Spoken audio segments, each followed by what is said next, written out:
Olá, meus amores, bom dia, tudo bem? Esse vídeo é um registro, né, da nossa aula de hoje, mas que vai ser complementada lá na aula ao vivo, tá bom? A gente vai falar hoje sobre o neoclássico. O nome já diz, né? Vem neo de novo, clássico de clássico, da arte clássica mesmo, do período grego.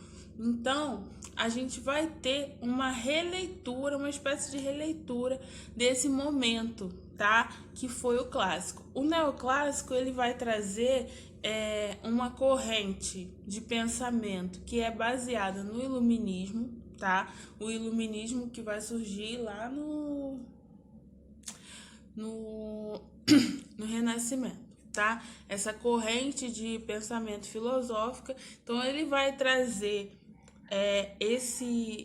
essa inspiração, né, do iluminismo, mas ele vai trazer a estética grega de volta, tá? Buscando o quê? Buscando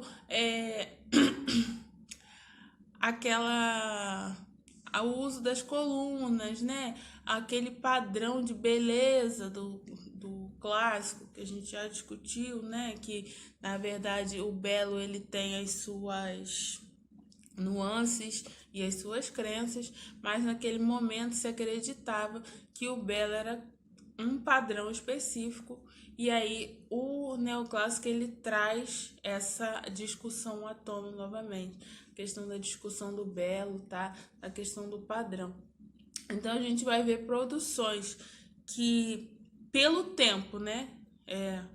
A distância de tempo entre o clássico e o neoclássico é muito grande. Então são descobertas de novas cores, novos materiais, novas técnicas. Então a gente vai ver isso aparecer nas produções, mas a gente vai ver um saudosismo muito grande dessa estética grega nas produções de arquitetura, pintura, escultura, tá? Então, na pintura, a gente vai ter a presença de temas históricos, tá? Além de temas mitológicos também. E a presença do ateliê do Jacques Louis David, tá? Que é um artista que vai ser o carro-chefe desse momento. E no ateliê dele a gente vai ter uma diferença, tá? Ele vai prezar pela liberdade de expressão. Ele vai querer que as pessoas saiam da regra engessada da academia, contraditoriamente, né, ao Renascimento. Então, nesse momento ele vai falar assim, não, gente, ó, tem que se libertar, tem que pensar fora da caixa, tal, essas coisas, entendeu? Porque o Renascimento ele vinha com cálculo, com exatidão, com a enganação do olhar, e nesse momento ele traz uma sensibilidade maior, né? Uma liberdade maior de criação para as pessoas que estavam ali naquele espaço, né, do seu ateliê e discutindo arte naquele momento. A escultura também vai trazer de volta os temas mitológicos e históricos, tá?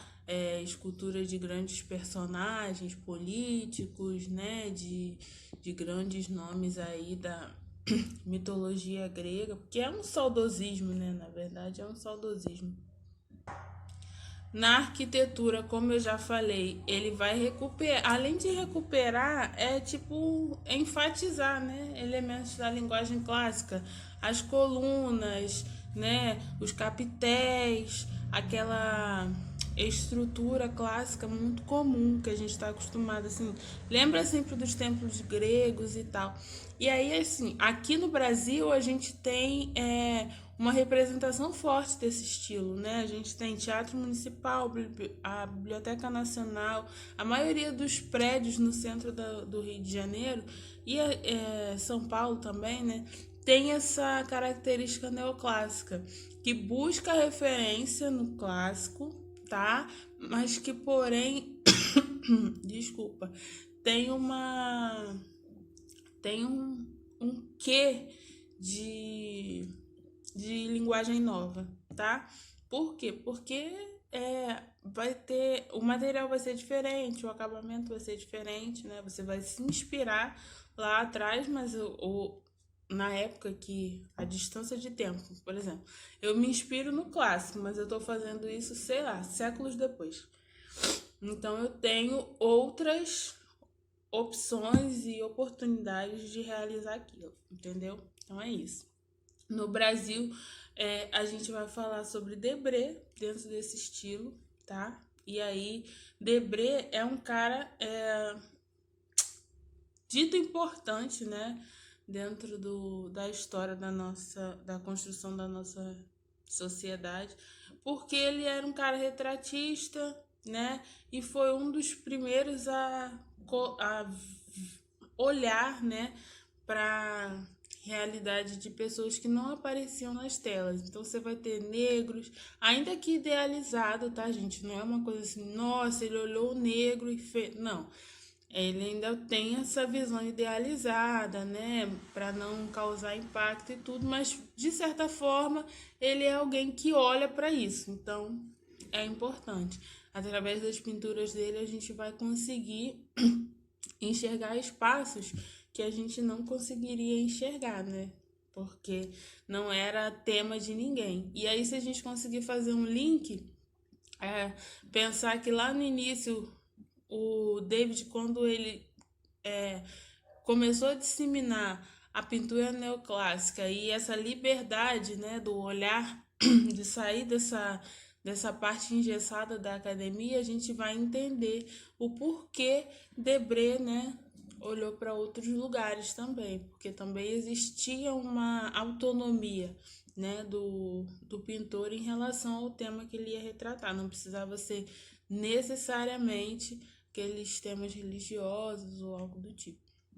Então, o que Debré fez foi quase um almanaque, né? Não sei se esse é o tema, não sei se eu tô sendo leviana na minha colocação, mas o que ele fez foi isso, assim, uma série de pinturas que vão mostrar uma realidade que queria ser um pouco escondida, tá? É isso.